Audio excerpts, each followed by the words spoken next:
திமுகவில் இருந்தவரை குறைந்தபட்ச அதிகார பயிர்வை கூட திமுக கொடுக்கல. முஸ்லீம்களுக்கு எப்படி கொடுக்கலையோ திமுக, அதே மாதிரி தான் விசிகாவுக்கும் கொடுக்கல. அப்போ இவர்களுக்கும் ஒரு நல் வாய்ப்பு கிடைத்தது. எப்படி முஸ்லீம்களை திமுக திட்டமிட்டு ஒதுக்கி வைத்ததோ அதே போல்தான் விடுதலை சிறுத்தைகளையும் திமுக ஒதுக்கி வைத்தது. இன்றைக்கு விடுதலை சிறுத்தைகளுக்கு ஒரு வாய்ப்பு கிடைத்திருக்கிறது. அந்த வாய்ப்பை திமுகவால் பொறுத்து கொள்ள முடியும். டீம் அப்படியே ஒரு 30 பேர் வந்தாங்க, 30 பேர் ஆதரவையும் சேர்த்துக்கிட்டு அவங்களுக்கு 10 பேருக்கு மந்திரி பதவி கொடுத்திருந்தா உங்களுடைய குற்றச்சாட்டு நியாயம் சரியானதுன்னு சொல்லலாம். ஆனால் அப்படி எதுவுமே இங்கே நடக்கலை. தாவேகா தெளிவாக இருக்கிறது. நீ வர்றியா, ரிசைன் பண்ணிட்டு இங்கே வா. இவர்களை வெற்றி பெற வைப்பதும் தோல்வியடைய வைப்பதும் மக்களுடைய வேலை. மெரிபா பன்னீர் சோடா, ஐ ட்ரஸ்ட் மெரிபா. தங்கமணியாக இருக்கட்டும், யாராக இருக்கட்டும், மக்கள் ஓட்டு போட்டு அவர்களை தேர்ந்தெடுத்து அனுப்புகிறார்கள். அவங்க மேலே ஊழல் குற்றச்சாட்டு இருந்தால் தண்டனை கொடுக்கட்டும். நாங்கள் ஊழல் செய்யாமல் இருக்கிற அரசு, ஊழல் செய்யாமல் நாங்கள் பார்த்துக்குவோம். அது யாராக இருந்தாலும் எங்கள்கிட்ட வந்தால் இப்படி தான் இருக்கணும். யாரையெல்லாம் பிராமணன் எதுக்குறானா அவன்லாம் உனக்கு ஆதரவாளன்னு பெரியார் சொல்லிட்டு போயிருக்காரு. அதே தான் இன்னைக்கு குருமூர்த்தி மிக கடுமையாக இவர்களை விமர்சித்து இன்னைக்கு எழுதியிருக்கு. எனவே தாவேக அரசு சரியான பாதையில் போகிறது. ரிஃப்ளெக்ட் வாய்ஸ் நேயர்களுக்கு வணக்கம். இன்றைய சிறப்பு நேர்காணலில் நாம் சந்திக்க இருக்கின்ற சிறப்பு விருந்தினர் தமிழக வெற்றி கழகத்தின் சார்பாக புதுக்கோட்டையில் போட்டியிட்டிருந்த அதோடு தமிழக மக்கள் ஜனநாயக கட்சியினுடைய தலைவருமான திரு KM ஷரீஃப் அவர்களை வரவேற்று நிகழ்ச்சிக்குள் சொல்லுவோம். சார் வணக்கம். இப்போ அரசியல் சூழல்களை பார்த்துருப்பீங்க. மிக பரபரப்பாக தமிழக வெற்றி கழகம் கட்சியாக வருமா, இவ்வளோ இளைஞர்களுடைய வாக்குகள்லாம் பெறுமா அப்படிங்கிற பெரிய விவாதங்கள் போனதெல்லாம் நீங்களும் உணர்ந்திருப்பீங்க. இன்றைக்கு அதையெல்லாம் தாண்டி ஒரு தனிப்பெரும் கட்சியாக வந்திருக்கிறாங்க. திமுக அணியில் இருக்கக்கூடிய சில கட்சிகளும் உங்களை நோக்கி வராங்க. அதே போல் அதிமுகவிலும் சில பேர் வரதெல்லாம் பார்க்க முடியும். குறிப்பாக என்னுடைய கேள்வி என்னென்னா, திமுக அதிமுக வேண்டாம் என்று பெற்ற வாக்குகள் தான் தமிழக வெற்றி கழகம்.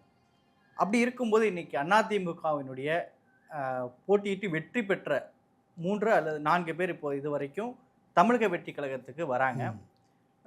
இது ஒரு மாற்றமற்ற வாக்களித்த மக்களுக்கு இவ்வாறு செய்வது சரியானதா? இல்லை, தமிழ்நாட்டு அரசியல், இந்திய அரசியல், அது உலகளாவிய அரசியல், எல்லா இடங்களிலேயும் இது போன்ற ஒரு நிலை இருக்கிறது. ஒரு கட்சியில் வெற்றி பெற்றவர்கள் அதில் ஏற்படுகிற உள் முரண்பாடுகளால் எதிர் அணிக்கு போவது. இது கடந்த காலங்களில் திமுகவில் நடந்திருக்கிறது. அதற்கு முன்னாலே காங்கிரஸில் நடந்திருக்கிறது. காங்கிரஸ் தங்களுக்கு ஆதரவு வேண்டும், அதாவது உரிய எண்ணிக்கை இல்லை என்பதற்காக பல கட்சிகளை இணைத்திருக்கிற வரலாறு தமிழ்நாட்டில் உண்டு. அதேபோல் திமுகவும் பலரை உள்ளே இணைத்திருக்கிறது.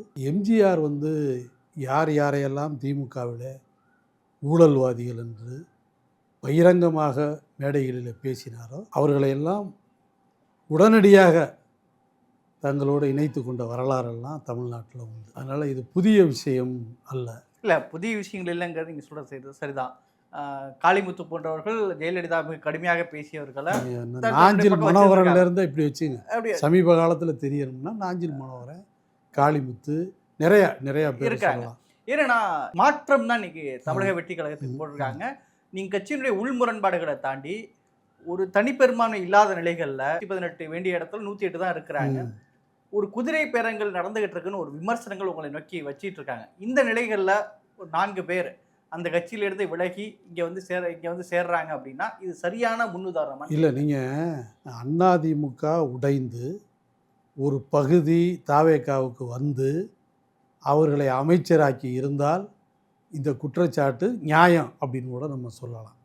ஒரு டீம் அப்படியே ஒரு 30 பேர் வந்தாங்க, 30 பேர் ஆதரவையும் சேர்த்துக்கிட்டு அவங்களுக்கு 10 பேருக்கு மந்திரி பதவி கொடுத்துருந்தா உங்களுடைய குற்றச்சாட்டு நியாயம் சரியானதுன்னு சொல்லலாம். ஆனால் அப்படி எதுவுமே இங்கே நடக்கலை. அதாவது தாவேகா தெளிவாக இருக்கிறது.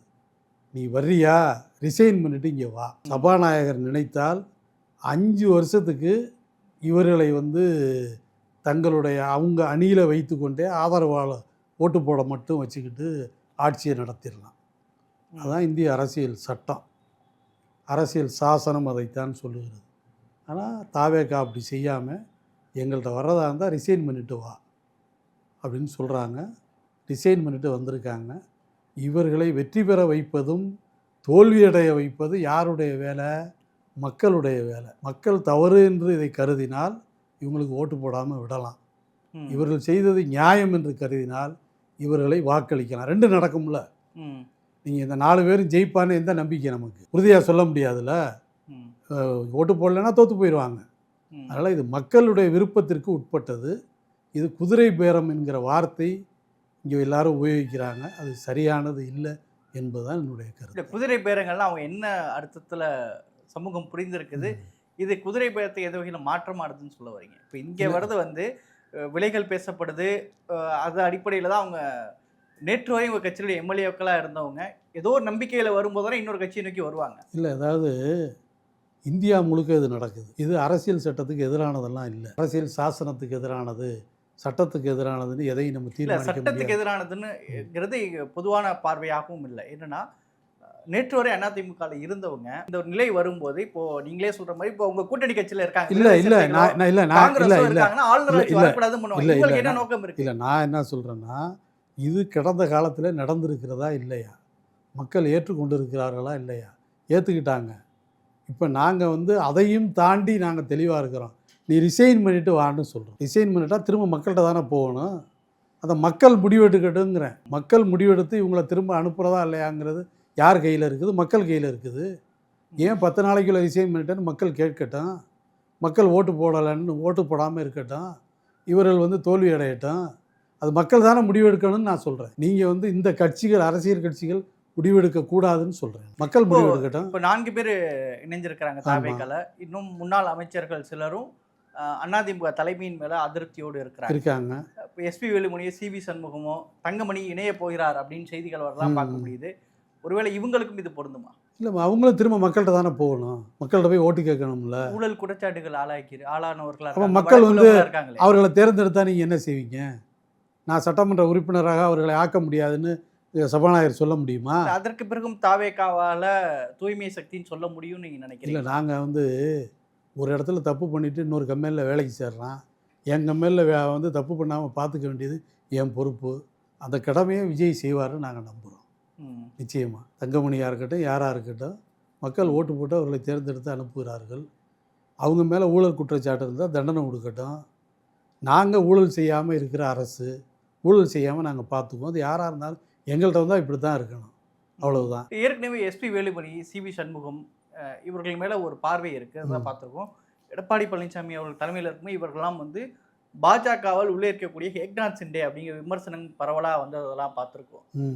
இப்போ அதே ஒரு தாவேக்காவை தன்னுடைய கட்டுப்பாட்டுகளில் வைக்க வேண்டும் அப்படிங்கிற பாஜகவோட முயற்சியாக இருக்கும்னு ஒரு சந்தேகங்கள் எழுப்புறதுல ஒரு லாஜிக் இருக்கிறதா பார்க்குறீங்களா? இல்லை, எனக்கு வந்து அப்படி எல்லாரும் சொன்னது இருக்குமா அப்படின்லாம் சந்தேகமெல்லாம் இருந்துச்சு. ஆனால் இன்றைக்கி துக்ளக்கில் வந்து கடுமையாக தாவேக்காவை விமர்சித்து குருமூர்த்தி எழுதியிருக்காரு. அந்த சந்தேகம் தீர்ந்து போயிடுச்சு எனக்கு. என்னைக்கு வந்து குருமூர்த்தி யாரை எதிர்க்கிறாரோ அவர்கள் தான் நம்முடைய ஆதரவாளர்கள். அவ்வளோதான். என்னுடைய பெரியார் கணக்கு தான் நமக்கு. யாரையெல்லாம் வந்து பிராமணன் எதிர்க்கிறானோ அவன்லாம் உனக்கு ஆதரவாளன்னு பெரியார் சொல்லிட்டு போயிருக்காரு. அதே தான் இன்றைக்கி குருமூர்த்தி மிக கடுமையாக இவர்களை விமர்சித்து இன்றைக்கி எழுதியிருக்கிறாரு. எனவே தாவேக அரசு சரியான பாதையில் போகிறது என்பதுதான் என்னுடைய கருத்து. குறிப்பாக ஒரு சிறுபான்மை சமூகத்திலேருந்து வந்ததுனால நான் உங்கள்கிட்ட இந்த கேள்வி கேட்கறது இன்னும் பொருத்தமாக இருக்கும்னு நினைக்கிறேன். இப்போ ஐஎம்எல் போன்ற கட்சிகள் தாவேக்காவுடைய அமைச்சரவையில் பங்கேற்கிறாங்க. பலருடைய விமர்சனம் என்னவாக இருக்கு அப்படின்னா, திமுகவிற்கு துரோகம் செய்தது ஐஎம்எல். ரொம்ப நாட்களாக அவங்க வந்து திமுகவுடைய ஐக்கியமாக இருப்பாங்க. எந்த அளவுக்கு பேசியிருப்பாங்கன்னா, காதமை இஸ்லாத்தினுடைய 5 கடமைகள்ல 6வது கடமையாக திமுகவுக்கு வாக்களிப்பதெல்லாம் பேசுனதெல்லாம் பார்த்துருக்கோம். திமுக முதலமைச்சர் ஸ்டாலின் வேண்டும், ஸ்டாலினுக்காக போடப்பட்ட வாக்குகளை பெற்றுட்டு இந்த மாதிரி செய்வது நியாயமா? அதாவது முஸ்லீம் சமூகத்தினுடைய வாக்குகளை வாங்கி தான் திமுக உயிர் பெற்றது. இந்த சமூகத்துக்கு எதையும் திருப்பி செலுத்தலை அப்படிங்கிறதான் எங்களை போன்றவர்களின் நீண்ட நாள் குற்றச்சாட்டு. சமூகத்துக்கு எதையுமே திமுக செய்யலை. குறைந்தபட்சம் வந்து சிறைவாசிகள் விடுதலையோ அல்லது இந்த சமூகத்தினுடைய அரசியல் வாய்ப்புகளை உருவாக்கி கொடுப்பதோ. நீங்கள் வந்து மீன் பிடித்து கொடுப்பதா, மீன் பிடிக்க கற்றுக் கொடுப்பதான்னு ஒரு விஷயம் இருக்குது. மீனை பிடிச்சி கொடுத்தா ஒரு மீனை சாப்பிட்டுட்டு படுத்து கிடப்பான். அவன் மீன் பிடிக்க கற்றுக் கொடுத்தா அவன் எல்லாருக்கும் மீன் சாப்பிடுவதற்கான ஒரு வேலையை செஞ்சு கொடுப்பான். திமுக இதுவரை மீனை சாப்பிட கற்றுக் கொடுத்துருக்கிறது முஸ்லீம்களுக்கு. மீன் பிடிக்க ஒருபோதும் கற்றுக் கொடுக்கல. மீன்குடி அதுக்கு என்ன வரையறை சொல்ல வரீங்க? இப்போ வந்து திமுக முஸ்லீம்களுக்காக எதையும் செய்யலைங்கிறது தான் என்னுடைய குற்றச்சாட்டு. இதை வந்து திமுகவுக்கு நாங்கள் என்னென்ன இதை திமுக வந்து அரசாங்கத்தை வைத்திருக்கிற போது, அரசாங்கத்தை நடத்திய போது முஸ்லீம்களுக்காக என்னென்ன வேலைகளை நாங்கள் செய்திருக்கிறோம் என்கிற ஒரு வெள்ளை அறிக்கையை வெளியிடுவதற்கு நீண்ட காலமாக நாங்கள் கோரிக்கையை வைக்கிறோம். KM ஷரீஃப் அவர்கள் தமிழ்நாடு அறிந்த ஒரு தலைவர் தான். உங்களை போன்ற உங்களுக்கே தெரியும், இன்னைக்கு ஒரு மிக நீண்ட அரசியல் பின்னணி உங்களுக்கு உண்டு.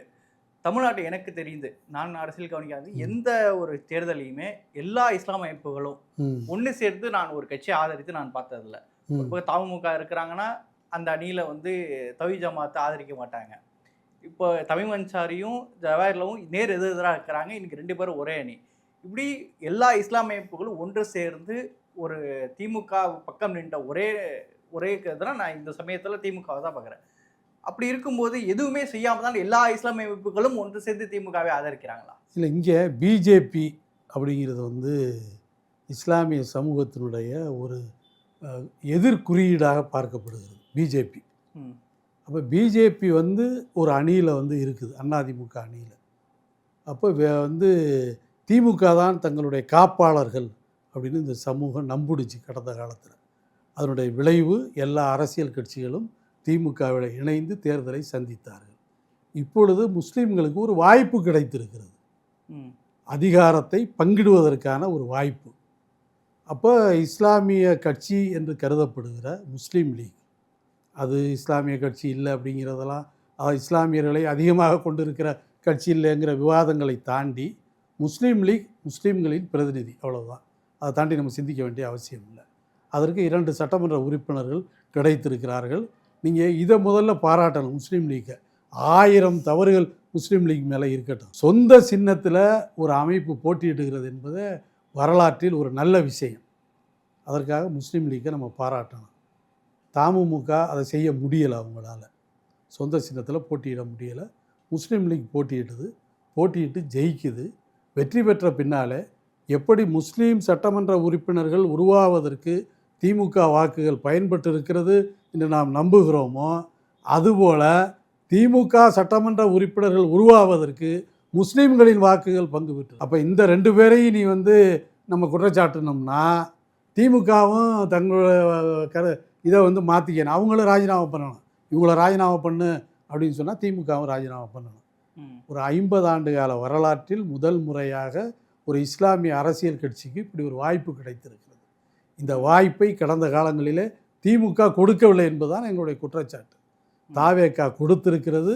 எனவே முஸ்லீம் தங்களுக்கான அதிகாரத்தை உணர்ந்து கொள்வதற்கான ஒரு வாய்ப்பு. சரி, இப்போ விடுதலை சிறுத்தைகள் கட்சிக்கும் திமுகவிலையும் இன்னைக்கு ஒரு மோதல் நடந்திருக்கிறத பார்க்குறோம். என்ன காரணமாக பார்க்குறீங்க? இல்லை, அதாவது விடுதலை சிறுத்தைகள் கடந்த காலங்களில் அதிமுக அப்புறம் வந்து திமுகவை ஆதரித்திருக்கு. அதிமுகவையும் ஆதரிச்சிருக்காங்க, திமுகவையும் ஆதரிச்சிருக்கிறாங்க. திமுகவில் இருந்தவரை குறைந்தபட்ச அதிகார பயிர்வை கூட திமுக கொடுக்கலை. முஸ்லீம்களுக்கு எப்படி கொடுக்கலையோ திமுக, அதே மாதிரி தான் வந்து விசிகாவுக்கும் கொடுக்கலை. அப்போ இவர்களுக்கும் ஒரு நல் வாய்ப்பு கிடைத்திருக்கு. நீங்கள் திமுக நினச்சிருந்தா ஒரு வாரிய சேர்மனாக கூட விடுதலை சிறுத்தைகளை ஆக்கியிருக்கலாம் கடந்த காலத்தில். அதை செய்யலை. நாடாளுமன்ற உறுப்பினர்கள் கொடுத்துட்டோம், சட்டமன்ற உறுப்பினர்கள் கொடுத்துட்டோம், அவ்வளோதான். அதிகாரத்தை பவரை ஷேர் பண்ணுற இடத்துக்கு வராதேன்னு சொல்லிட்டாங்க. எப்படி முஸ்லீம்களை திமுக திட்டமிட்டு ஒதுக்கி வைத்ததோ அதே போல்தான் விடுதலை சிறுத்தைகளையும் திமுக ஒதுக்கி வைத்தது. இன்றைக்கு விடுதலை சிறுத்தைகளுக்கு ஒரு வாய்ப்பு கிடைத்திருக்கிறது. அந்த வாய்ப்பை திமுகவால் பொறுத்து கொள்ள முடியவில்லை, அவ்வளவுதான். இன்றைக்கி விடுதலை சிறுத்தைகள் மீது தாக்குதல், விடுதலை சிறுத்தைகள் மீது கருத்து மோதல், இதையெல்லாம் திமுக முன்னெடுக்குதுன்னா விடுதலை சிறுத்தைகளுக்கு கிடைத்திருக்கிற வாய்ப்பை திமுகவால் ஏற்றுக்கொள்ள இயலவில்லை, அவ்வளவுதான். இல்லை, RSS பெற்றெடுத்த பிள்ளைகள் அப்படின்றது மிகப்பெரிய கடுமையான விமர்சனம். அப்படி பேசியவர் தான் திரு வன்னியரசு அவர்கள். இன்றைக்கு அவருக்கு வன்னியரசில் திருமாவளவனும் பேசியிருக்கிறாங்க. அப்பேற்பட்டவர்கள் இன்றைக்கு திடீரென்று இப்படி பேசியவர்கள் திடீரென்று அங்கே போய் அங்கம் வைக்கிறாங்க. வெளியிலேருந்து ஆதரவுங்கிறது ஒரு ஸ்டாண்டு, அதாவது ஆளுநர் ஆட்சி வரக்கூடாது, பாஜகவுடைய ஆளுகை கீழே தமிழ்நாடு வரக்கூடாதுங்கிற ஸ்டாண்டை நம்மளால் புரிஞ்சிக்க முடியுது. ஆனால் அமைச்சரவையில் பங்கேற்குங்கும் போது கடந்த காலங்களில் என்னெல்லாம் பேசினாங்களோ அது நேர் எதிராக மாறும்போது நாங்கள் தானே உங்களுக்கு வாக்கு, அந்த அந்த தொகுதிகளை திமுக தொண்டர்கள் தானே பெரிய அளவில் வேலை செஞ்சுருக்கிறாங்க. சரி, விசிகா தொண்டர்கள் திமுகவுக்கு வேலை செஞ்சுருப்பாங்கல்ல, அதுக்கு என்ன பதில் சொல்லுவீங்க? ஒன்று, கடந்த காலங்களில் வந்து அரசியல் கட்சிகள் இது போன்ற தொடர்ச்சியான நீங்கள் வரலாற்றில் நிறையா பார்க்கலாம். நேற்றைக்கு வரை விமர்சனம் செய்தவர்கள் அடுத்த நாள் அதை மறுத்து விட்டு ஒரு அமைப்போட சமரசமாக போவதெல்லாம் வரலாற்றில் நிறைய பார்த்துருக்கோம். அது மாதிரி குற்றச்சாட்டுகளை திருமாவளவன் வைத்தார். அதற்கு பின்னால் திருமாவளவன் கூட அதை தெரிஞ்சிருக்கலாம்ல, நம்ம சொன்னது தப்பு, இவர்கள் சரியாக இருக்கிறாங்க. இப்படி அமைச்சரவை வந்தோன்னே அமைச்சரவை வர்றதுக்கு முன்னாடியே தெரிஞ்சிருக்கலாம்ல. சொல்கிறாரு தேர்தல் நடக்குது, இவங்க பெரும்பான்மை கிடைக்காம இருக்காங்க, பிஜேபி நினைத்திருந்தால் இந்த அரசை காப்பாற்றுவதற்கு முயற்சி எடுத்திருக்கலாம், அப்போ பிஜேபி எதிராக இருக்குது, தான் சொன்ன கருத்து சரியில்லை என்று கூட திருமாவளவன் உணர்ந்திருக்கலாம். அதன் அடிப்படையில் அமைச்சரவையில் சேர்ந்திருக்கு. இப்போது தமிழக வெற்றி கழகம் ஒரு பக்கம் ஒரு பெரிய விமர்சனமாக இருக்கிறது, முன்னாள் அமைச்சர்கள் இந்த மாதிரி தரப்பினர் அதிமுக தரப்பினர் இந்த பக்கம் வராங்கன்னா, இன்னொரு பக்கம் தமிழக வெற்றி கழகம் அவங்களுடைய தேர்தல் பிரச்சாரத்தில் மிக முக்கியமாக பெண்களுக்கு எதிரான பாலியல் வன்முறைகள், பெண்களுக்கு எதிரான வன்முறைகள் இதுதான் அவங்க பிரச்சாரத்தில் பெரிய அளவில் நம்ம எடுபட்டதெல்லாம் பார்த்தோம். நிறைய பெண்கள்கிட்ட பேசும்போதும் திமுக ஆட்சியில் தினந்தோறும் கொலை கொள்ளை, அதே போல் பெண்களுக்கு எதிரான பாதுகாப்பின்மை அப்படிங்கிறது பெரிய அளவில் இருந்தது. இன்றைக்கு தாவேகா ஆட்சி வந்ததுக்கப்புறமும் அதே நிலை தொடருது. இல்லை, ஒரு கெட்டு போயிருக்கிற ஒரு செட்டப்பை அல்லது உடைந்து போயிருக்கிற ஒரு இந்த நடைமுறை சிக்கலை 10-15 நாளில் உடனே சரி பண்ணிட முடியாது. நிச்சயமாக குறைந்தபட்சம் ஒரு 6 மாதமாச்சு அது தேவை. நீங்கள் அண்ணா தொடங்கி பல்வேறு கட்சிகள் எதிர்கட்சிகள் ஆட்சிக்கு வருகிற போதெல்லாம் இதை சொல்லியிருக்காங்க. குறைந்தபட்சம் காமராஜர் வரை அப்படி வச்சுங்களேன், குறைந்தபட்சம் ஒரு 6 மாதமாவது இதை சரி செய்வதற்கான ஒரு காலம் தேவை. இப்போ 10 நாள் தான் ஆகிருக்குது, 15 நாள்னு கூட நீங்கள் வச்சுக்கலாம். இன்னும் கொஞ்சம் காலம் தேவை. நிச்சயமாக இதை தாவேகா அரசு சரி செய்யும் என்கிற நம்பிக்கை எங்களை போன்ற அரசியல் பார்வையாளர்களுக்கு உண்டு. சரிங்க சார், மிக்க மகிழ்ச்சி. எங்களுடைய அரங்கத்துக்கு கருத்துக்களை பகிர்ந்து கொண்டமைக்கு கருத்துக்கு நடத்த மிக்க நன்றி. நன்றி நன்றி நன்றி தோழா. மெரிபா பன்னீர் சோடா, I trust மெரிபா.